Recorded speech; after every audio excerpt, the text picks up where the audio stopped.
ಆ ರಾಜ್ಯದಲ್ಲಿ ಹೋಗಿ 1 ಕೋಟಿ ಉದ್ಯೋಗ ಕೊಡ್ತಾರೆ ಅಂತ ಹೇಳ್ತಾ ಇದ್ದಾರೆ ನಮ್ಮ ನಡ್ಡಾ ಅಧ್ಯಕ್ಷರು. ಅದರಲ್ಲೂ ಈಗ ಇಲೆಕ್ಷನಲ್ಲಿದ್ದಂಥ BJP ನಾಯಕರು ಹೇಳ್ತಾ ಇದ್ದಾರೆ. ಅಂದರೆ ಇದ್ರ ಅರ್ಥ ಏನಪ್ಪ ಅಂತಂದ್ರೆ ಎಲ್ಲರೂ ಈಗ ಅನಿವಾರ್ಯದ ಗ್ಯಾರಂಟಿ ಬಗ್ಗೆನೇ ಮಾತಾಡೋರು, ಅದ್ರ ಜೊತೆ ಉದ್ಯೋಗ ಸೃಷ್ಟಿ ಮಾಡ್ತಾರೆ, ಒಂದು ಹೊಸ ಸೇರಿಸ್ತಾ ಇದ್ದಾರೆ. ಇಲ್ಲಿ ನಾಳಿದ್ದು ಅದಾಗೋದು ಕರ್ನಾಟಕದಲ್ಲೇನು ಎಲ್ಲಿವ್ರೇನು ಉದ್ಯೋಗ ಕೊಡ್ತೀವಪ್ಪ ನಾವು ಅಂತ ಹೇಳ್ತಾರೆ. ನಮ್ಮ ಸಿದ್ದರಾಮಯ್ಯರದ್ದು ರಾಹುಲ್ ಅವರದ್ದು ಈಗ ಗ್ಯಾರಂಟಿ ಕೊಟ್ಟಿದ್ದೀವಿ ಆ ಪ್ರಕಾರ ಮಾತಿನಿಂದ ನಡೆದೀವಿ, ಮಾತಿನಿಂದ ನಡೆಯೋ ನಮ್ಮ ಸರ್ಕಾರದ ಆಗ್ಯದ ಅಂತೇಳಿ 2022 ಚುನಾವಣೆ ಸಹಿತ ಗೆಲ್ಲುವ ತಯಾರಿ ನಡೆಸಿದ್ದಾರೆ.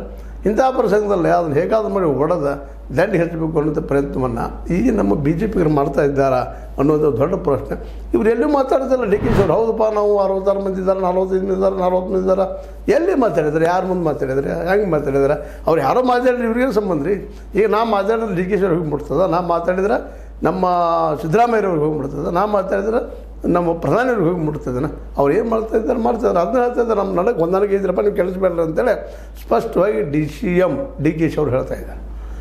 ಈಗಾದರೂ ಸಹಿತ ಈ ವಿಷಯವನ್ನು ಬಿಟ್ಟು ಇವ್ರೇನು ಸಾಧನೆ ಮಾಡಿದ್ರು ಇಲ್ಲಿವರೆಗೆ ಕಾಂಗ್ರೆಸ್ಸಿಗರು ಏನು ವರ್ಕ್ ಮಾಡ್ಯಾರ, ಇನ್ನೂ ಏನು ಮಾಡಬೇಕಾಗಿದೆ ಅನ್ನೋದ್ರ ಬಗ್ಗೆ ಅವ್ರು ಮಾತಾಡಬೇಕಾಗಿದೆ BJP ಅವರು. ಹೌದು, ಭ್ರಷ್ಟಾಚಾರದ ಬಗ್ಗೆ ಆರೋಪ ಮಾಡಿದ್ರಲ್ಲ, ಇದಷ್ಟು ಮಾಡಿರಿ, ಎಲ್ಲೆಲ್ಲೂ ತೋರಿಸ್ರಿ, ರೆಕಾರ್ಡ್ ಹಾಕಿ ಕೋರ್ಟ್ ಕೇಸ್ ಹಾಕಿರಿ, ತನಿಖೆಗೆ ಇದನ್ನು ಕೊಡ್ರಿ ಅಂತ ಹೇಳ್ರಿ, ಇವ್ರನ್ನ ತಪ್ಪುಗಳನ್ನೆಲ್ಲ ಹೊರಗೆ ಹಾಕಿರಿ, ಎಲ್ಲೆಲ್ಲಿ ಮಿಸ್ಟೇಕ್ ಆಗಿದಾವೆ, ಯಾರು ದುಡ್ಡು ಹೊಡಿತಾ ಇದ್ದಾರೆ ಅದೆಲ್ಲ ಮಾಡೋದು ಬಿಟ್ಟು ಸುಮ್ಮನೆ ಇವರು ಆಗ್ತಾರೆ ರೀ, ಪಕ್ಷ ಹೊಡಿತದ ಅಂತ ಕನಸುಗಳು ಕಾಣ್ತಾ ಹೊರಟ್ರೆ ಇದು ಆಗೋದು ಹೋಗೋದು